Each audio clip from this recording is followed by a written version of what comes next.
Jean chapitre 15.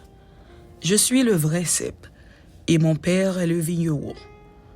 Tout sarment qui est en moi et qui ne porte pas de fruit, il le retranche, et tout sarment qui porte du fruit, il l'émonde afin qu'il porte encore plus de fruits. Déjà vous êtes purs à cause de la parole que je vous ai annoncée. Demeurez en moi, et je demeurerai en vous. Comme le sarment ne peut de lui-même porter du fruit s'il ne demeure attaché au cep, ainsi vous ne le pouvez non plus si vous ne demeurez en moi. Je suis le cep, vous êtes les sarments. Celui qui demeure en moi et en qui je demeure porte beaucoup de fruits, car sans moi vous ne pouvez rien faire. Si quelqu'un ne demeure pas en moi, il est jeté dehors, comme le sarment, et il sèche.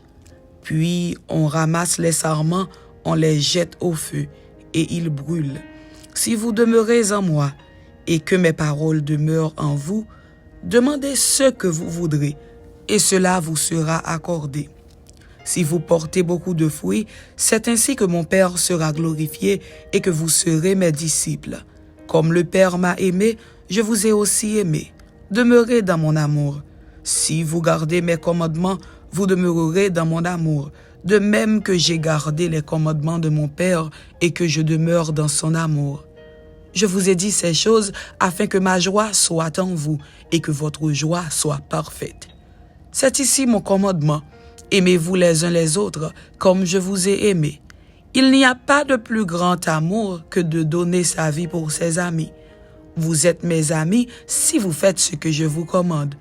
Je ne vous appelle plus serviteur, parce que le serviteur ne sait pas ce que fait son maître, mais je vous ai appelé ami, parce que je vous ai fait connaître tout ce que j'ai appris de mon Père.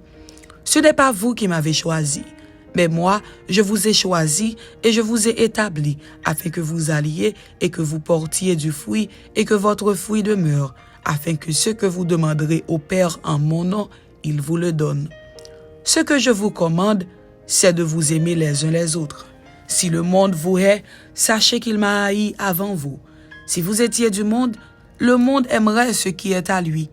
Mais parce que vous n'êtes pas du monde et que je vous ai choisi du milieu du monde, à cause de cela, le monde vous hait.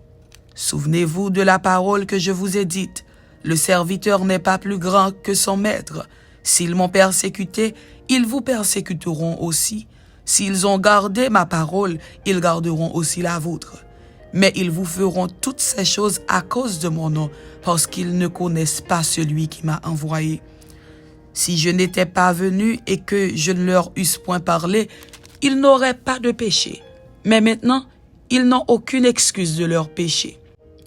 Celui qui me hait aussi mon Père. Si je n'avais pas fait parmi eux des œuvres que nul autre n'a faites, ils n'auraient pas de péché. Mais maintenant ils les ont vus et ils ont haï et moi et mon Père. Mais cela est arrivé afin que s'accomplisse la parole qui est écrite dans leur loi. Ils m'ont haï sans cause.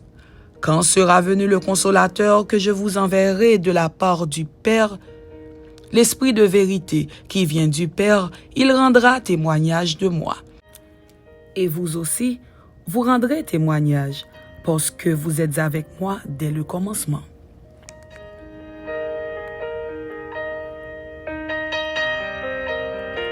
Jean chapitre 16. Je vous ai dit ces choses afin qu'elles ne soient pas pour vous une occasion de chute.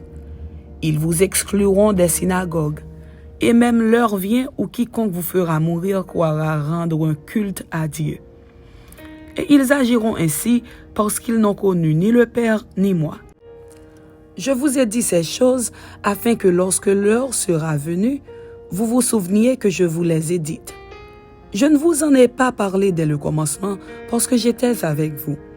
Maintenant je m'en vais vers celui qui m'a envoyé et aucun de vous ne me demande où vas-tu. Mais parce que je vous ai dit ces choses, la tristesse a rempli votre cœur. Cependant je vous ai dit la vérité. Il vous est avantageux que je m'en aille, car si je ne m'en vais pas, le consolateur ne viendra pas vers vous. Mais si je m'en vais, je vous l'enverrai.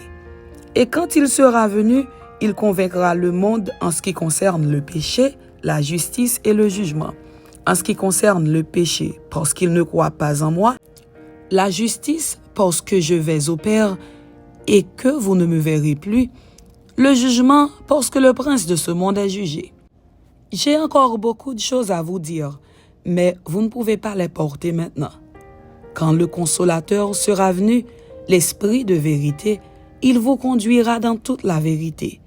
Car il ne parlera pas de lui-même, mais il dira tout ce qu'il aura entendu et il vous annoncera les choses à venir.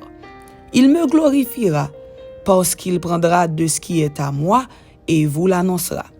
Tout ce que le Père a est à moi. C'est pourquoi j'ai dit qu'il prend de ce qui est à moi et qu'il vous l'annoncera. Encore un peu de temps et vous ne me verrez plus. Et puis encore un peu de temps et vous me verrez, parce que je vais au Père. Là-dessus, quelques-uns de ses disciples dirent entre eux, « Que signifie ce qu'il nous dit? Encore un peu de temps et vous ne me verrez plus, et puis encore un peu de temps et vous me verrez. Et parce que je vais au Père. » Il disait donc, « Que signifie ce qu'il dit? Encore un peu de temps. » Nous ne savons de quoi il parle. Jésus connut qu'ils voulaient l'interroger, et il leur dit, « Vous vous questionnez les uns les autres sur ce que j'ai dit, encore un peu de temps, et vous ne me verrez plus, et puis encore un peu de temps, et vous me verrez. En vérité, je vous le dis, vous pleurerez, et vous vous lamenterez, et le monde se réjouira. Vous serez dans la tristesse, mais votre tristesse se changera en joie. La femme, lorsqu'elle enfante, éprouve de la tristesse, parce que son heure est venue. Mais lorsqu'elle a donné le jour à l'enfant, elle ne se souvient plus de la souffrance à cause de la joie qu'elle a de ce qu'un homme est né dans le monde. Vous donc aussi, vous êtes maintenant dans la tristesse, mais je vous reverrai, et votre cœur se réjouira, et nul ne vous ravira à votre joie. En ce jour-là, vous ne m'interrogerez plus sur rien. En vérité, je vous le dis, ce que vous demanderez au Père, il vous le donnera en mon nom. Jusqu'à présent, vous n'avez rien demandé en mon nom. Demandez, et vous recevrez, afin que votre joie soit parfaite. Je vous ai dit ces choses en parabole. L'heure vient où je ne vous parlerai plus en parabole, mais où je vous parlerai ouvertement du Père. En ce jour, vous demanderez en mon nom, et je ne vous dis pas que je prierai le Père pour vous, car le Père lui-même vous aime, parce que vous m'avez aimé, et que vous avez cru que je suis sorti de Dieu. Je suis sorti du Père, et je suis venu dans le monde. Maintenant, je quitte le monde, et je vais au Père. Ses disciples lui dirent, « Voici, maintenant tu parles ouvertement, et tu n'emploies aucune parabole. Maintenant, nous savons que tu sais toutes choses, et que tu n'as pas besoin que personne t'interroge. C'est pourquoi nous croyons que tu es sorti de Dieu. » Jésus leur répondit, « Vous croyez maintenant? Voici, l'heure vient, et elle est déjà venue, où vous serez dispersés chacun de son côté, et vous me laisserez seul. Mais je ne suis pas seul, car le Père est avec moi. Je vous ai dit ces choses afin que vous ayez la paix en moi. Vous aurez des tribulations dans le monde, mais prenez courage, j'ai vaincu le monde. » Amen. C'était Jean chapitre 15 et Jean chapitre 16. Que Dieu vous bénisse. Amen.